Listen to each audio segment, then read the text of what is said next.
BetOnline continues to be your number one source for all your basketball wagering needs, including pro and college hoops throughout the year. With up-to-the-minute odds, stats, and trends, you can follow your favorite team's path to the playoffs with in-game live betting, contests, and all the best player props.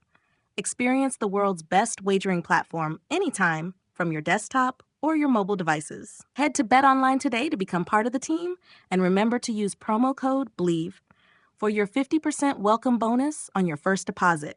BetOnline. The game starts here.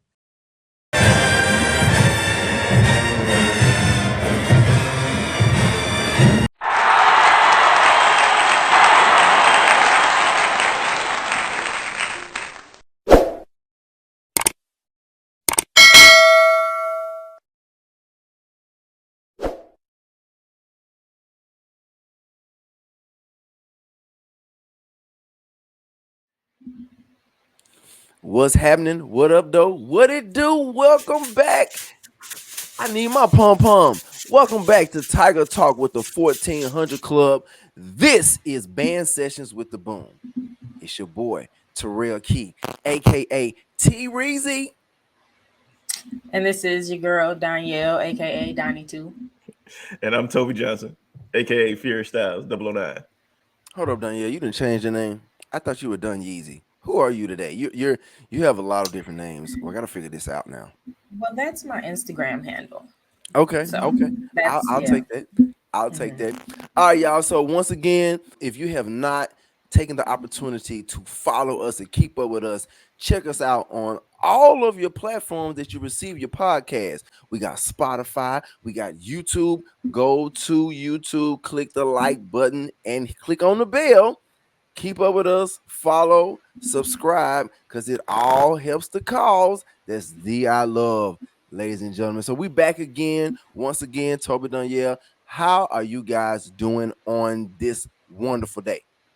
It's a beautiful day. I feel good. I'm doing good. It's a beautiful day. In the Neighborhood. Take my shoes. Won't you be mine? Come on. Sweater You on. got the Mr. Rogers sweater on right now. Kind of, It's sort a of. beautiful day. It's a beautiful day. The cardigan. All right. The cardigan is what it is. So listen, y'all. Glad to be here once again. They let us back. We didn't have to beg to come back. Nobody said we don't want them back. They let us back. So I'm happy to be back once again, y'all. We finna do this. Y'all ready? Let's do this, man. I'm excited about this one. I'm excited about this one. So, y'all, we know we got another special guest. All of our guests are special. But today's guest is special. Ladies and gentlemen, none other than the one, the only, Mr. Kevan Johnson. Woo! I gotta get my pom-pom. I gotta shake my pom-pom. Kevan, why you shaking your head, man? You don't look excited. You're supposed to be excited when you get an introduction like that, man. I'm gonna go ahead and date all of y'all. At this point, we've all known each other for 24 years, so Yeah. you knew what you were getting into. You know what? Oh, wow. Listen, you telling all of our ages, we may not have wanted that to be put out there, sir. But I appreciate you. It's all good. It's all good. Kev, man, what's up, man? How you doing? 24. So there you 24? go. Okay. All right. Kev, what's up, baby? How you doing? I'm doing fine. And you all? doing good, Kev. We're doing good, man. Good here. Good to see you. Likewise. It's always a pleasure to see people, especially the ones that we've marched with and known for 24 plus years. It's always a pleasure. But we're gonna get right into it, Danielle, Toby. Let's get right into it. Let's see what we can talk about and laugh about and joke about with Mr. Associate Director of Bands, Mr. Kevan Johnson. Go Chief ahead, Arranger, man. Kevin, we've talked about you on a couple of episodes. I know one we had I got a question, and we was talking about arrangements that you've done for the Boom, and I know we're going to get into that later on. But let's just start the episode with like we always do. Go ahead and just tell us your Boom story. Like, how did you come to know the Boom? What was the process of you becoming a boomsman, and keep it going? Let us know your Boom story. I grew up in New Orleans, and of course that was another band centric area. And you just kind of saw a lot of them around in South Louisiana. And a friend of mine actually went to Jackson State 3-4 years before I did, and specifically brought home a tape between Jackson and that other band. And I just kind of fell in love with with Jackson State. I like what they were doing. I think that might have been my first time actually hearing quads and quints and all that kind of stuff. And just, it was before YouTube, so there wasn't really a whole lot of access to seeing bands outside of those two bands from Louisiana. We got a lot of that in the Bayou Classic, and you just kind of learn as a kid in that area. You learn to love that one band and not like the one from North Louisiana. And that was just kind of how I went in the band room and everything. You saw a lot of Bayou Classic tapes and all that kind of stuff. So that, like, literally on a testing day when the band director just wanted us to sit down and shut up, put on a Bayou Classic tape, we all just watched that for a second. And so when we finally got some more VCR tapes of, with Jackson State and Alcorn and all those other people, like I'd never seen those other bands before. I think I'd only seen maybe Southern, Grambling, and maybe FAMU came down to New Orleans. Jackson State came that same battle of bands, but I didn't go. I don't even think I knew Jackson State was coming at that point. But I kind of saw it. I fell in love with what Jackson State was doing, what they sounded like, what they looked like, just seeing something new and different. And found out they had a school of music, or a department of music there as well. I could be a music major, be a band director. So that's what pulled me into Jackson State. Man, look. Wow. Kev came in hot. Side note, one of the first people I met at Jackson State, I think that's going to point to Danielle. She stood in on my audition with a big frown in the corner in Mr. Adams' office. She stood in it. I think I feel like he brought me in. And I don't know if you had to bring something to his office, but he's like, "Oh, you want to sit in?" And in my head, I'm like, "No, she doesn't. Go away." But she whole audition. And so Danielle was one of the first people I met during my audition, before I even got to school. Wow. That's hilarious, with a frown on my face. I was probably trying to look serious. Like, it's the ultimate upperclassman scowl. That's what she had in the corner. I was going to try to audition. This guy, like, yeah, he pretty good. He pretty good, but I ain't gonna show it. I don't know what that audition looked like. I remember the sight reading portion. He took a book I already had and just flipped to something way in the back of the book and made me sight read it. So it was a lot of fun that day. Awesome. Danielle, you did a great job, Kevin. Well, thanks. It all worked out. Job.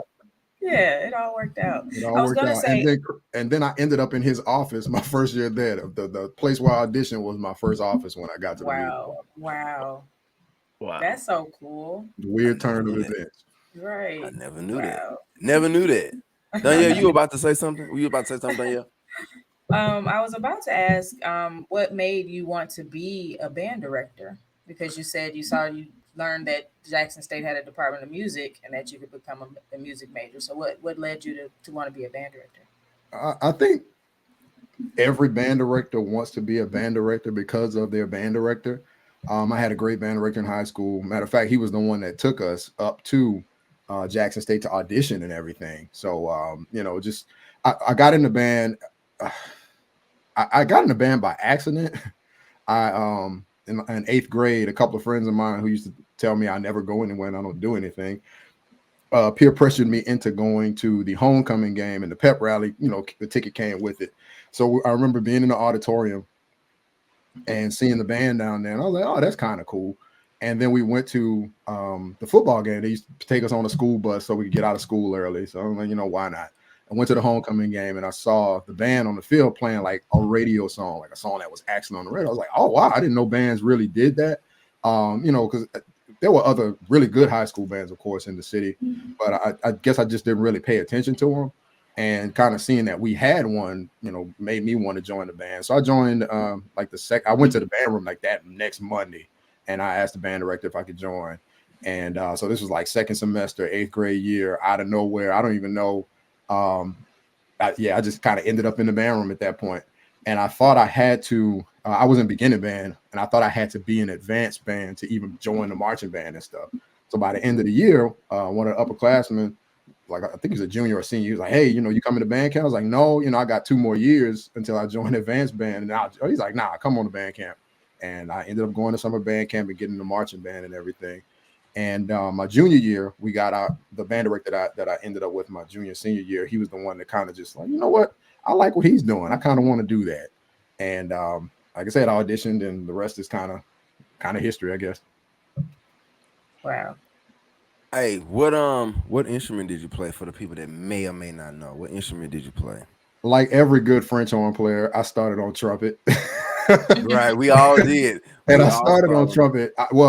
I wanted, when I went to that game, I ran home and I told my mom I want to play alto sax.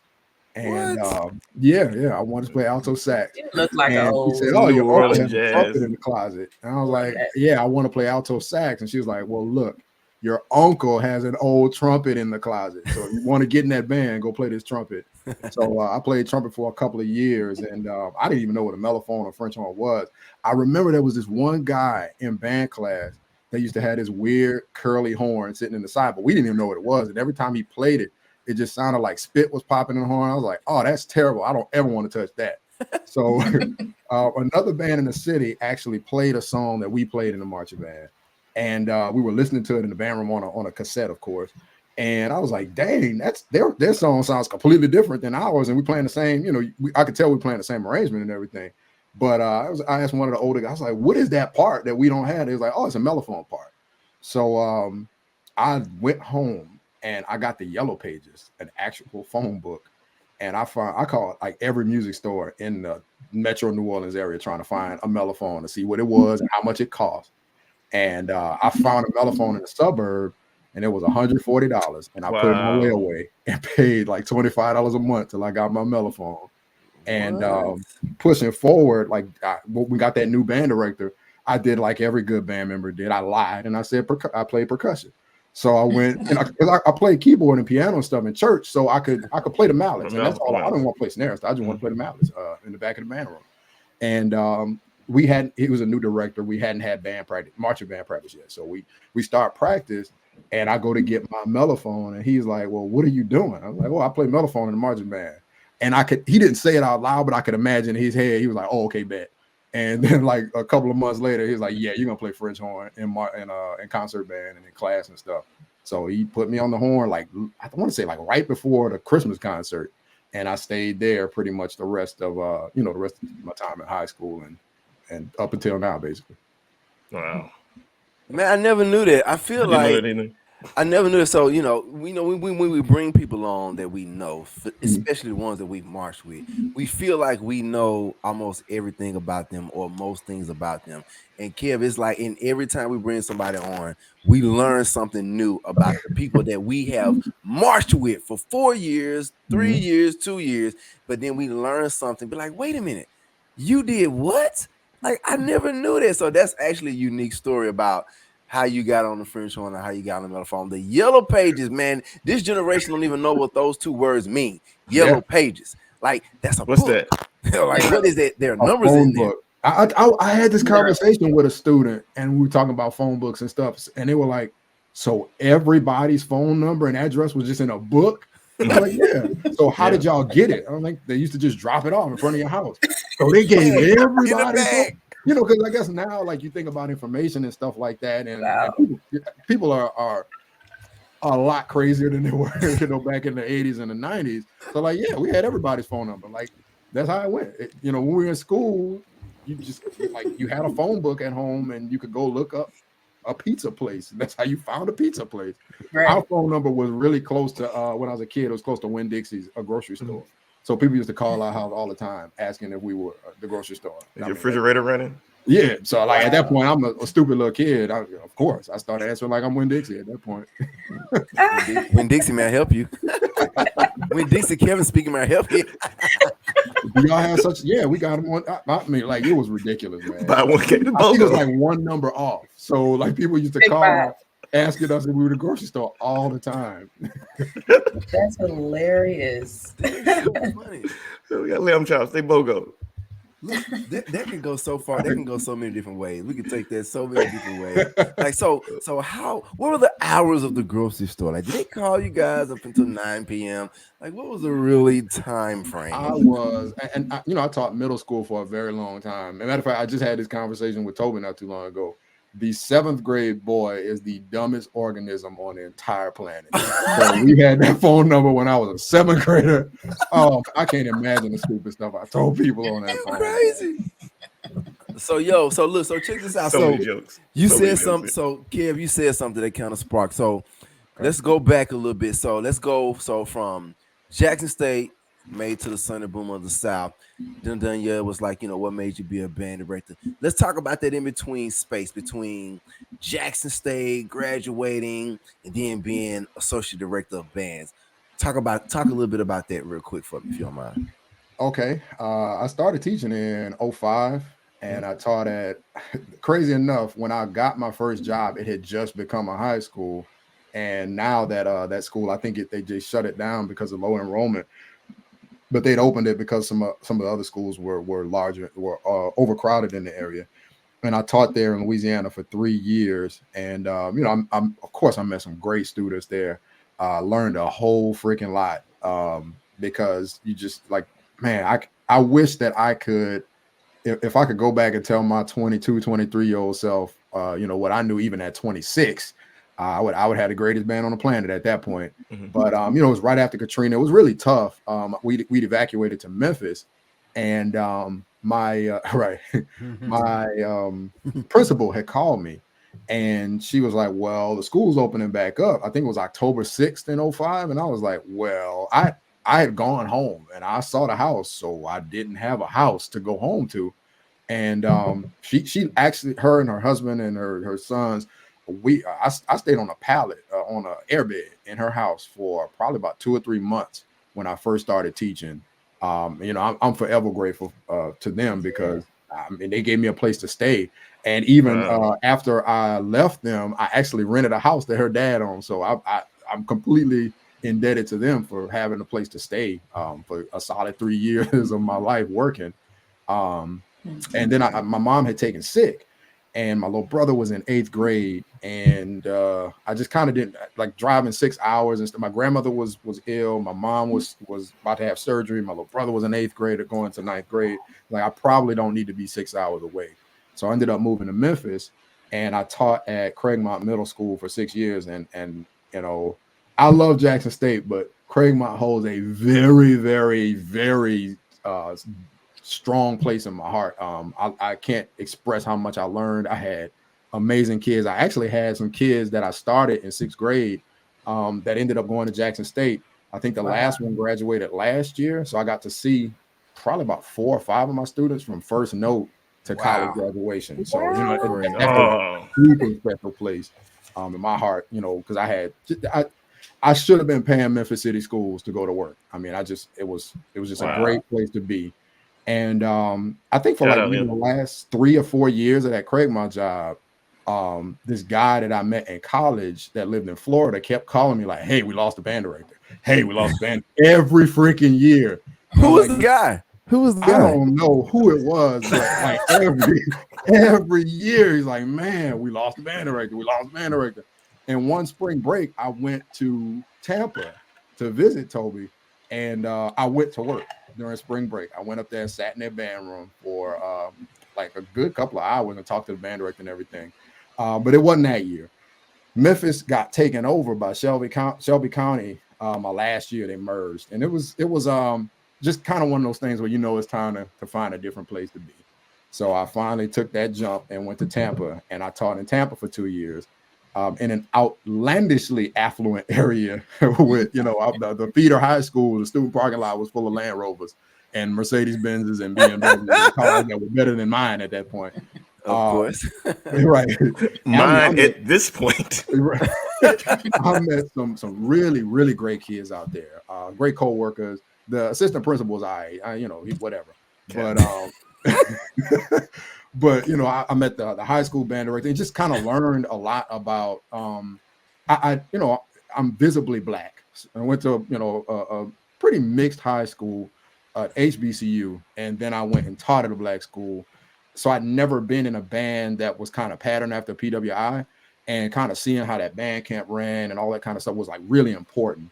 I know that's a part of who I am as a director, meeting those kids and seeing how things went, going to assessment in a different area with the concert band, just kind of seeing what those demands were, was really, really important. And then the next 2 years, I went back to Memphis and I taught at Ridgeway Middle School. And the last year I was there, principal was a Jackson State grad too. We went to concert festival and everything. Finally got the band back up and running, but they offered the Jackson State job, so I ended up having to leave Memphis and move on back to Jackson. And here we go. We're in Jackson at this point. So that was 2018. Wow. So funny. There's a lot of personally, there's a lot of funny stuff in between all of that that I remember, that I recall just from, I'm in Memphis, still in Memphis, been in Memphis since '03. Kevan was here, he came, he left, and he came back, then he left, and then bam, he's in Jackson State. So it's a lot of stuff. So then of course Toby and I, we would talk, hey man, Kevan Memphis, like, oh yeah, he coming to Florida. Oh, okay, cool. So funny story, and I don't want to get too far, so don't cut me off if I get to rambling. Kevan was in Memphis, and he was on the other side of town from where I live. So I would always talk to him. We text, call every now and again. He was busy. His hours were different from mine. Band director, it's all day, all night long.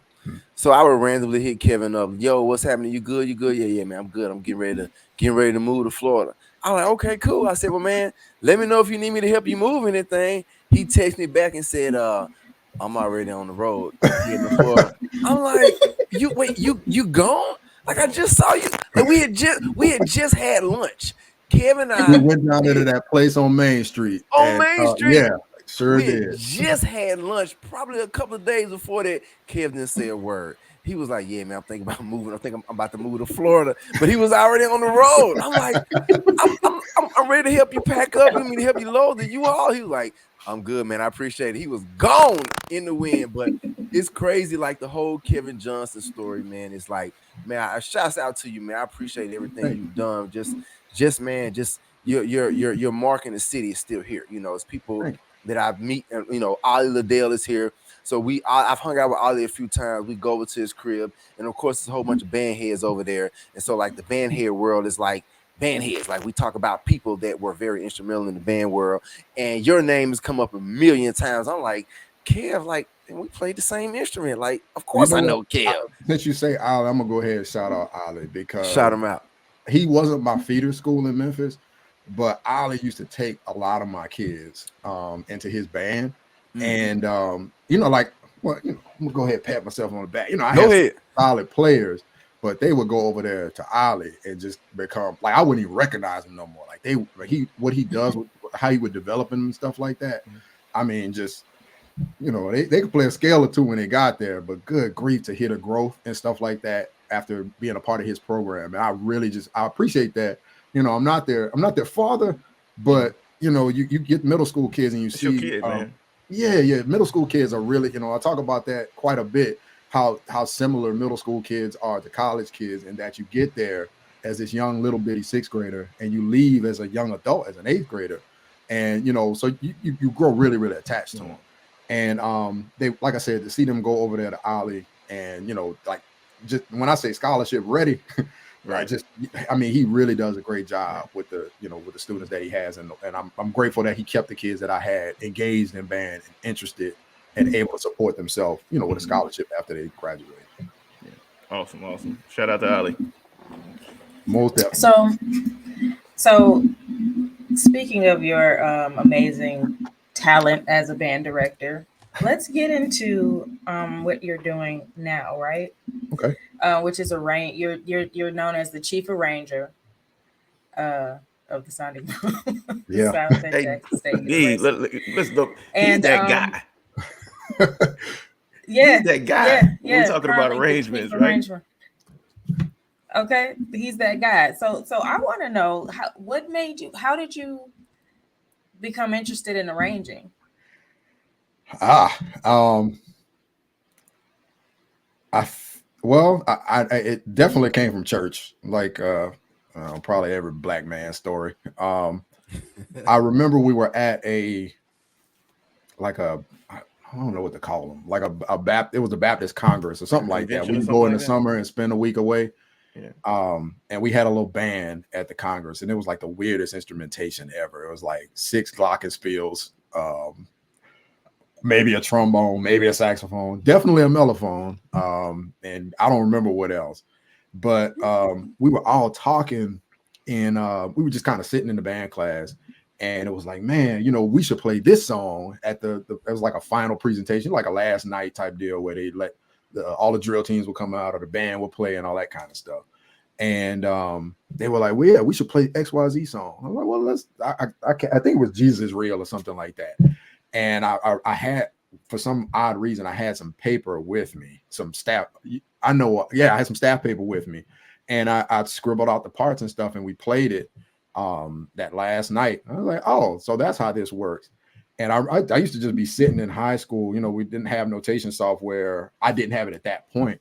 And I would be sitting at the cafeteria table with I didn't know you're supposed to have music on a score at that, as a kid. So I had like 10 sheets of music paper, staff paper in front of me, and I'm just trying to write parts out and stuff. And I didn't know it was going to get played or not. It was just, it was something cool to do. Other kids had those Magic the Gathering cards, and I didn't know how to play that game. So I just put the music paper on the table. And my aunt ended up buying this old music software called Encore, and it came on I think 8 diskettes. And she was like, I don't know how to use this. Go try it. So I tried it out, and I was like, oh, that's how this works. And you could figure out how to put how to transpose stuff to different instruments on there and all that. So my career in music is a series of blessings and happy accidents. That's the way I would blessings and blessings first, and then happy accidents everywhere else, basically. So just kind of stumbled into it. Wow. Hey, Kevin, I think I figured out pretty early that you were that guy. It was your freshman year, your crab year, and I want you to kind of elaborate on how it all came about, how it felt. Because since I have that title as a freshman in the band, right? Different times, I don't know. I mean, I really just call it a series of accidents. I remember that Dr. Magruder had a meeting in that room that was across from the bathrooms. I think it used to be a faculty lounge or something like that. It's where the J Sets live now. But he was like, hey, if anybody, he asked us I think 5 or 6 questions, like some basic questions on voicing and stuff like that. And I think he was just trying to see if anybody had some decent answers for him. And he talked it through and everything, and it ended up happening. So again, a happy accident. How was it walking in front of the band as a freshman? Terrifying. Terrifying. I don't want anybody to hear anything else but terrifying. Terrifying. You are terrible, sir. Terrifying. Yeah, I know I wasn't paying attention. Who's this guy? We were role models for you. I tried to arrange some stuff in high school, and I would give the music to my band director, and he would teach it to the band. So I'd never even stood in front of the band before. And to go and stand at Jackson State, and it's like 400 eyes staring at you. It's freaking terrifying. And if I were to be honest, I was not unafraid to stand in front of Jackson State's band until mid 2018. Even when I was in the band, y'all know how we were when we were in the band. So even when I was in the band, you never showed it. You never showed that. I try not to, but even when you were in the band, you even now, you put music together, and you absolutely hope that people enjoy it. So you go back and there's this process. Doesn't matter how long the arrangement is, you always hope that the message gets across. First of all, to the people that are playing it, and then second of all, to the people that are listening to it. So when you get in front of the band, even when I talk to the young arrangers now, I try to tell them, make your music super easy to read. Not that it has to be easy music, but make sure it's clear, make sure that it's visible, legible, and stuff like that. I'm not talking about the complexity of the music. Just make sure it's legible, make sure that people can easily see the keys, stuff along those lines, because they have to catch it fast in order to onboard them to what you're doing. Y'all know how we were in the band. We had a solid 3 minutes to get the band engaged with what you were trying to present. Or, somebody might have been in the trumpet section going, and then your music is playing. So, you caught that, right?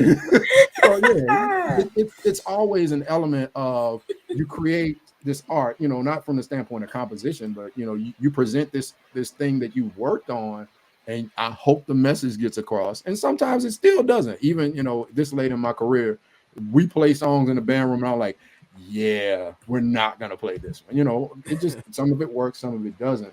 So, you know, I can imagine that piece of anxiety was even more profound at 20, 21 years old, you know.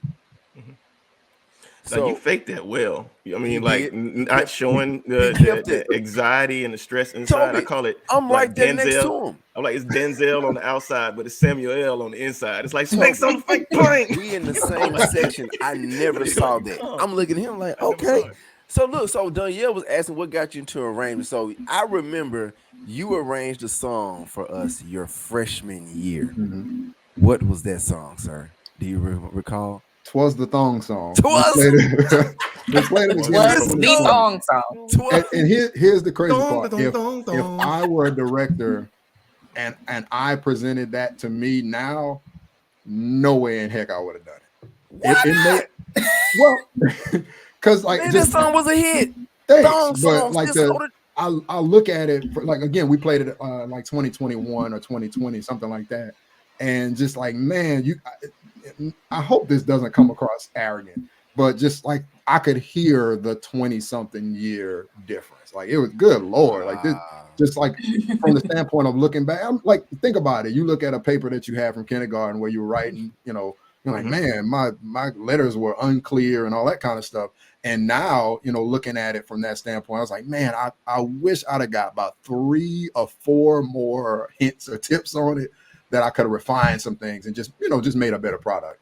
You know, it worked in 2000. Arranging, like, the way marching band and stuff sound now is so totally different, like harmonically, from a voicing standpoint, all that kind of stuff. So, you know, just kind of seeing that difference, like, yeah, I'd have sent me back to my room to fix a few things if I'd have gotten it at that time. That's all. So piggybacking on that, like, because like a couple episodes back, we had I got a question where we went around and we were talking about, you know, Kevin Johnson hits, right? You've been doing this 24 years on the collegiate level. If we talking about your years in college, you know, your years after, because you were still arranging for the Boom and other bands, you know, throughout your time, and then coming back. And because I remember, like, we talked about it briefly at Coleman, like, you were a really, really good recruiter with our students. And like I said, it was a different brand of students than that you were accustomed to. But I would walk past that band room and he's teaching the kids "Shake It Off" by Taylor Swift, and those kids were hanging. It was like, but he was writing that stuff and being diverse in his act. So, like, how have you been able to maintain relevant? Because, you know, a lot of people was arranging at the same time that you started arranging, when we're talking about 99, 2000, 2001, that their styles, their penmanship hasn't changed. You can still tell that, you know, this person wrote it. Now we can tell that it's a Kevin Johnson arrangement, but it has evolved over the past 24 years. How have you been able to maintain relevant, and how have you been able to, like, sharpen your craft? Um, First and foremost, again, a happy accident falling into that middle school job. I had to start students playing an instrument in high school, but there was this pressure of performing in high school that I didn't have my first year. Like, I feel like my first year teaching middle school, excuse me, most of that was stuff that I wanted to do. I wanted to do a Christmas concert. I wanted to play this pep rally. I wanted to do X, Y, and Z. So I had some time to kind of fall back a little bit.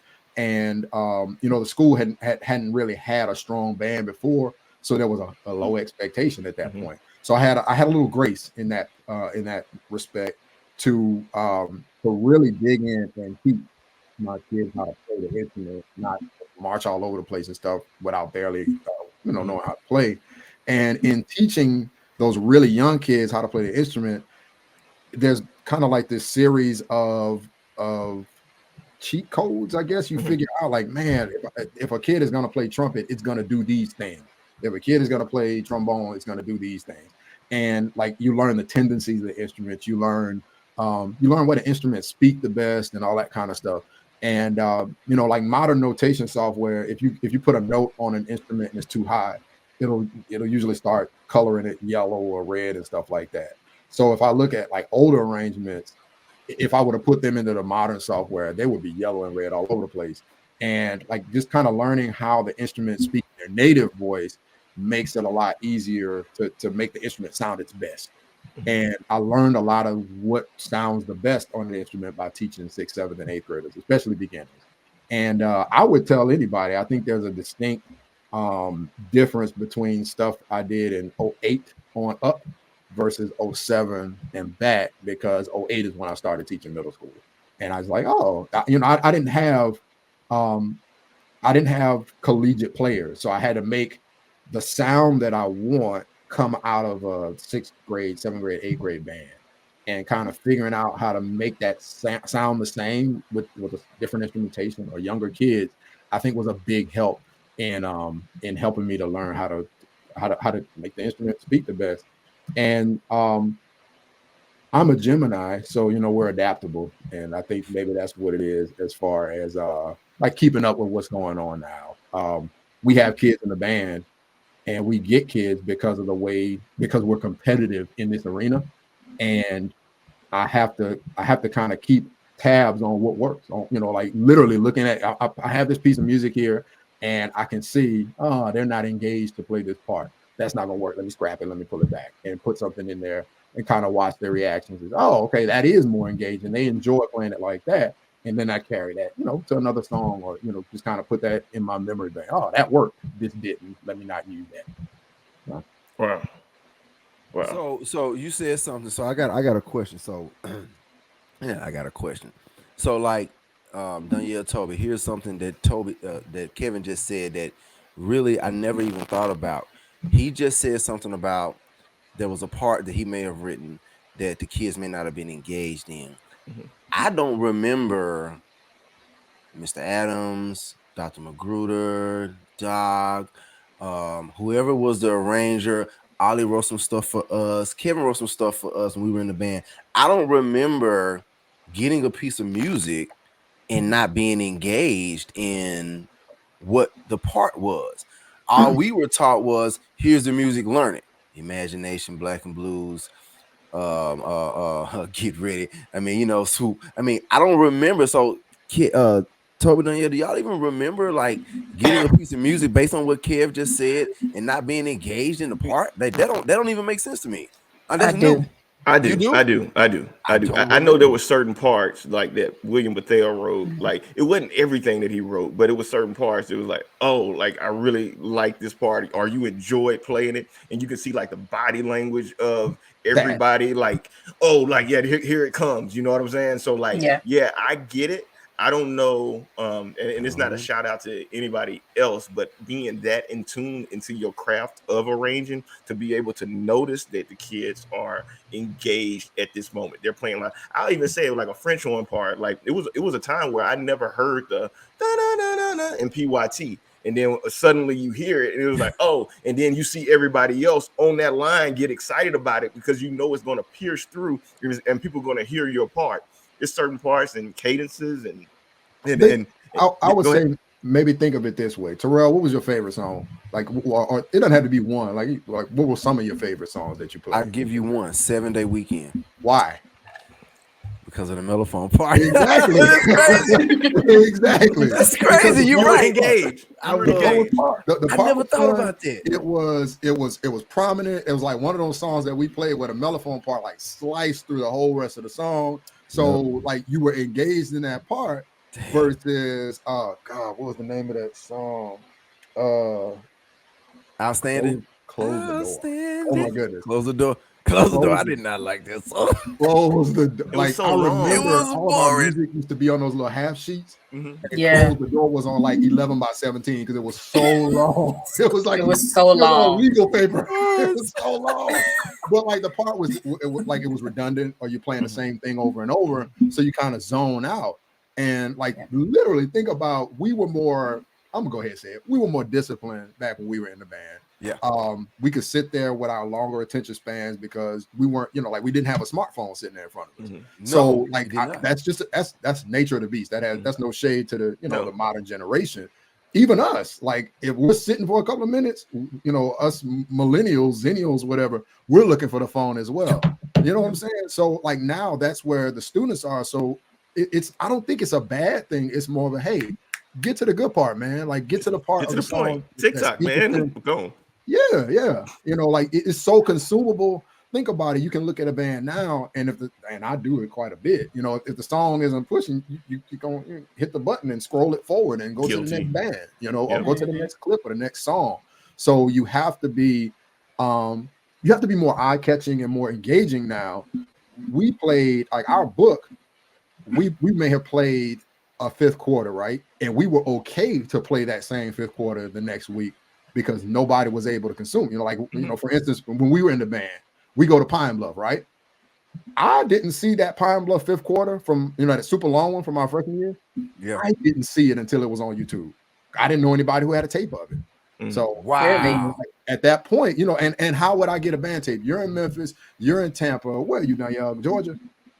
Yeah, Georgia. So in that respect, like if I was trying at that point, if I was trying to trade a tape with y'all, right? I got to mail it. And then if you want a copy of it, I still got to mail it to you. So that's only 3 of us. But like now you go look at a band and you can see that this fifth quarter had 63,000 views. You know what I mean? So it gets around so much quicker. We can't necessarily speak the same way that we did when we were in the program. So it's just, it's just a different time. So we talking about stress and anxiety, like because we've talked about it in previous episodes as far as like with the kids and how much media attention that they're getting from all of these other platforms that's focused on band and marching band and music.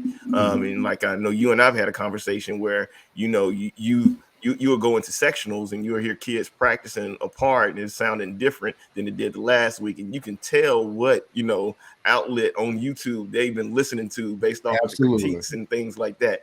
For you and for Dr. Little and the band staff, how much pressure has it added to your job that it's instant? As soon as you guys play something, it's out there on social media, it's out there on TikTok, it's out on YouTube, and everybody's consuming it. How much pressure had that put on you? Because I know years past there was pressure on the band directors, but like shoot, a lot of that stuff wouldn't get out to the masses till a year or 2 years later. I think I got 96 Boom, in 98. Yeah, exactly. That 97 tape that got me. Yeah, I didn't get that in 1997. right. And shout out to Mr. Weary for for getting me a tape of Jackson State. We shout him out so much, man. I had him hollering on that tape at his kids. So it's not that's the tape I got. But I'm gonna go ahead and be arrogant here and say I would be more stressed if I was at a different band because I work at Jackson State and I work with Sonic Boom of the South. And pound for pound, no shade to other directors, but this is cockiness. I'm gonna go ahead and throw this out there. Do it. We just got some of the best kids around, man. These are the kids that marched in a snowstorm. These are the kids that marched in water crises, plural. These are kids that they have a strong love for the program. They have a strong love for the school. And they're respectful. They're just a good group of kids, man. And we push out content to these students. And what I appreciate is, if we play a song or something, especially a song that's not popular or something they wouldn't know. Like for instance, I remember distinctly in 2019 when we were working on Candy Rain. I was talking to them. I was like, I was in middle school. This is the skating rink song. This is like I'm describing the things that I remembered. And I don't know if this is true or not, but I felt like me explaining it to the students, like they connected with it to the point where like, oh, I'll take some of these memories and make this song work like this as well. And like that same thing now, like we can talk to them, we can explain this is why, for instance, this year was I can't think of the name of the song offhand, but it was a song Dr. Little presented to the band. And he was like, yeah, this is just one of those songs. Like I heard it for the first time and it, it got to me and I just wanted to play it, blah, blah, blah. And like when the band played it, I think that they kind of keep that with them and respond to it in that way because there's kind of like a story behind it and stuff like that. This generation, they need to know the why. Yeah. And telling them that why really makes them connect with it a little bit better. And I think that they interpret the music and they kind of make those memories or those feelings work for the people that are listening to it. I can see it when it happens in the band room. Like I know when it clicks. And you know, it's just a great feeling because like we're all kind of on that same page. And you know, it just happens. Thankfully, it happens quite a lot. You know, just us kind of talking to the students and everything. So I think that tremendously lowers the stress and anxiety in that respect. When we go to games and stuff like that, you know, we have practice. We try our best to organize the nights of practice and the time and stuff like that to make sure that the students are as prepared as possible. And they're responsible in that, you know, they learn stuff quickly. So like, I don't know if that's another series of happy accidents, but you know, like I said, we have really, really great students. And the fact that we have those really great students really pulls a lot of that anxiety and stress down because of the work that they do. It makes our jobs a lot easier as a band staff. Man, that's crazy. So let's check this out. Ironically, the time is ticking away, and we got to get ready to bring this to a close. But before we do that, Danielle, Toby, y'all got anything else y'all want to kind of jump in there, pour in there, add in there? Then we'll let Kev kind of give his last remarks and closing statements and arguments and accolades and things of that sort. So I got to make him feel uncomfortable and give him his flowers, right? Do that. Give it to him. Flowers. Give it to him. Man, like you stop camera button. Does it work? It does not. Close not here. I'm not gonna make it too awkward, but I want to say that, like, you kind of brought up a lot of the things that I had to say already about you. Like, yeah, you're one of the most talented. You are probably the most talented person that I've ever met in life. You know, as far as like somebody that I consider a friend. Real quick, like just talent wise and being able to do multiple things, and then also having that art, me being an educator, you know, reason why I fought so hard for you, because I knew you were able to connect with kids, and that's something that's so important to me. Because like a lot of times, as far as like in education, as an administrator, an assistant principal, yeah, I can put you in a room with people that's going to help you be successful when we're talking about content, but being able to show kids that you care, that's something that you can't teach, and that's something that you exude life with. Something else that you also talked about that I really want to commend is your sense of resiliency. You know, the book years back came out, Who Moves My Cheese. Right now I'm going through a situation where my cheese is being moved everywhere, and you know, a lot of more Samuel L. than Denzel. And you know that you're something that, you know, you've given me quotes as far as like sometimes you got to pull the arrow back in order to go forward. And you've done that continuously in your life. When we're talking about going through Katrina, going to Memphis, going back to New Orleans, you know, you quit, you move, you get there, you do what you got to do, and you get out. And you know, you look at it, you're able to simplify processes in order to make it work for you, and able for you to push through. And then lastly, something that I have to commend you with, in Will Smith's book, he said something, only speak when it improves the sound around you. And that's something that I connect with you, because any room that you walk in, you make it better. And you're really good at sitting back, watching the process, seeing what everybody got to say, and then you'll make all those connections and you bring it together. So yeah, you improve the sound quality of every room that you walk in. So I'm grateful. I know Terrell's grateful, and Dee's grateful as well to be able to consider you a friend. And I want to apologize right now in front of everybody. And I think I slowed down this year, like as far as like texting you songs that I think you need to arrange for the band. I'm like, I'm down 50%. I'm down 50%. It's gonna get to a point where, because I trust you guys, and I've gone on record and say this 23 boom is the greatest boom ever. It's the greatest marching band ever. I'm gonna say that on record. We're gonna record it and we'll say it over and over and over again. It's the greatest boom. Every year's supposed to be better, but it was something special about this one. And you kind of talked about it because I give the kids credit because they are great kids. They're good kids, but absolutely, attitude reflects leadership. And so what you guys are doing is an amazing job, and we are very appreciative of it. Yeah, that's it. Those are your flowers, man. So the whole time. Relax. I don't want to go too hard. I don't go too hard. Yeah, you got anything? No, man. This was fun. This was fun. I'm so happy we got to do this. Yeah. All right, so I'm gonna say this. I'm gonna say one thing, and then I want Kev to kind of give his last, you know, shout outs or whatever, if he have any, or any, if he have any shout outs, or if he doesn't, that's fine. So I want to say this one thing here, Kev. I know I may have told you this. I don't know. When Kev came to Jackson State in 2000, all right, I was an upperclassman in the mellophone section. He came in on mellophone, and he played French horn. So of course, you know, if you play French horn mellophone, you got you got a little talent, you got some skills, a little bit, because that's not an easy instrument. No disrespect, no shade to any other instrumentation. That's fine. Any of that, right? It's Right. Kev came in as a freshman, knowing his stuff, and Dr. Liddell looked at me and he was like, "Keith, you need to tighten up." Made my life hard, is what you're saying? No, not at all. I was like, man, this man here can skills, he can play. Let me get in this practice room and practice. So, to the accolades, man, that Toby gave you, man, I just wanted to say, man, I've always admired you as an instrument, as a French horn player, as a mellophone player, just a person that was always on your horn. You were always about the business, man. So, man, that's all I got. So I don't want to go too far there.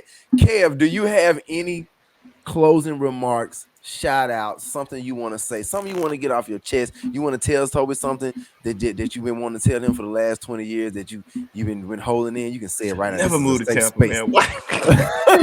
It's a safe space. Wow.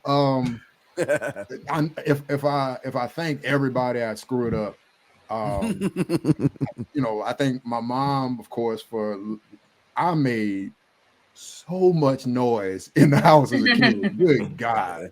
So thank you, Mama, for letting me make all that noise in the house. My dad ended up buying me a keyboard, and that's probably why I was making all that noise. So I'm grateful for that. You know, my siblings for just being around, and you know, grandparents, just my family was really, really instrumental in the whole music thing. Of course, my high school band director, college band directors, the people that I came with on French horn, you know, I probably just texted them a couple of days ago. We still keep in contact.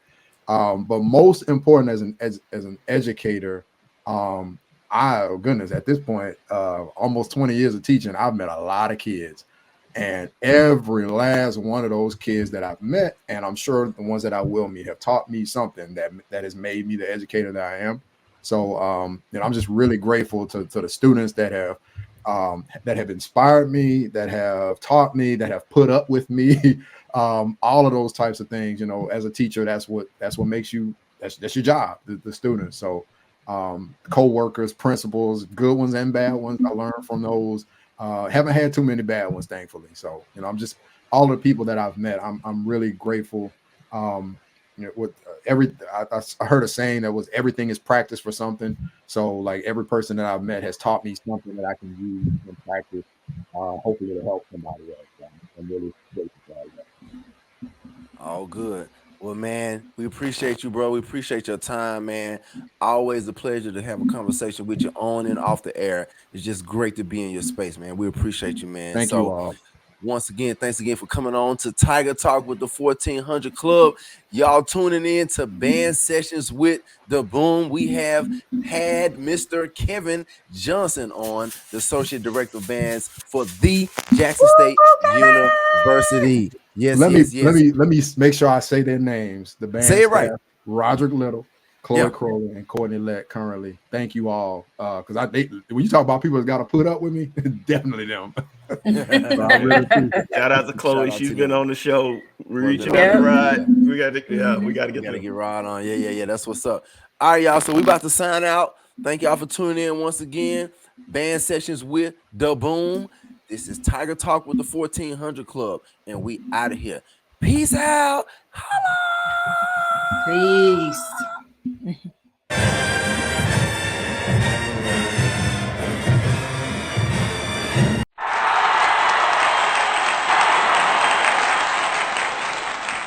Tiger Talk with the 1400 Club is presented by Bet Online.